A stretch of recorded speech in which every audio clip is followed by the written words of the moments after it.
ഇപ്പോൾ നമുക്ക് ലഭിക്കുന്ന റിപ്പോർട്ട് അനുസരിച്ച് ജമ്മു കശ്മീരിൽ ഒരു വമ്പൻ ഓപ്പറേഷൻ തുടങ്ങിയിരിക്കുന്നു നമ്മുടെ സൈന്യം എന്നുള്ളതാണ്.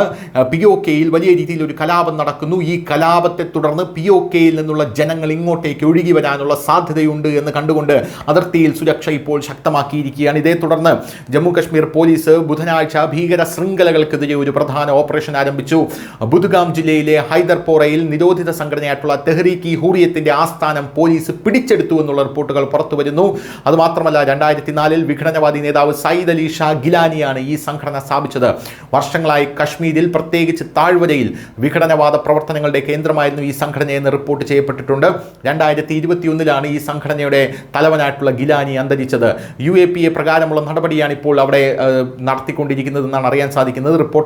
റിപ്പോർട്ടുകൾ പ്രകാരം 1967 നിയമവിരുദ്ധ പ്രവർത്തന നിയമത്തിലെ സെക്ഷൻ 25 പ്രകാരമാണ് ഹൈദർപോരയിലെ റഹ്മദാബാദ് ഓഫീസ് കണ്ടുകെട്ടിയത്. നിരോധിത സംഘടനയുടെ ഓഫീസായി ഉപയോഗിച്ചിരുന്ന ഒരു കനാൽ ഒരു മർല ഭൂമിയിലെ 3 നില കെട്ടിടം പിടിച്ചെടുത്ത സ്വത്തിൽ ഉൾപ്പെടുന്നു. ബുദ്ഗാം പോലീസ് സ്റ്റേഷനിൽ UAPA പ്രകാരം രജിസ്റ്റർ ചെയ്ത FIR നമ്പർ 08/2024 ബന്ധപ്പെട്ടാണ് ഈ നടപടി.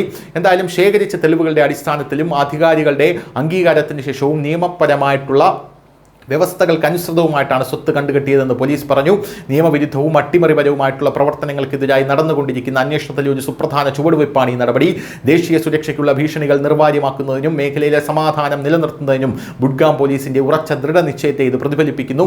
രാജ്യത്തിന്റെ പരമാധികാരത്തിനും രാജ്യത്തിന്റെ അഖണ്ഡതയ്ക്കും ഹാനികരമായ പ്രവർത്തനങ്ങളിൽ ഏർപ്പെട്ടിരിക്കുന്ന വ്യക്തികൾക്കും സംഘടനകൾക്കുമെതിരെ മറ്റ് ഏജൻസികളുമായി സഹകരിച്ച് ബുദ്ഗാം പോലീസ് കർശന നടപടി സ്വീകരിക്കുന്നത് തുടരുകയാണ്. 2023 ഈ സംഘടനയ്ക്ക് കേന്ദ്ര സർക്കാർ നിരോധനം ഏർപ്പെടുത്തിയത്. ആ സംഘടനയുടെ ഓഫീസാണ് ഇപ്പോൾ സമ്പൂർണ്ണമായി നമ്മുടെ കേന്ദ്ര ഏജൻസികൾ സൈന്യം പിടിച്ചെടുത്തിരിക്കുന്നത് എന്നറിയാൻ സാധിക്കുന്നത്. News desk, news India Malayalam.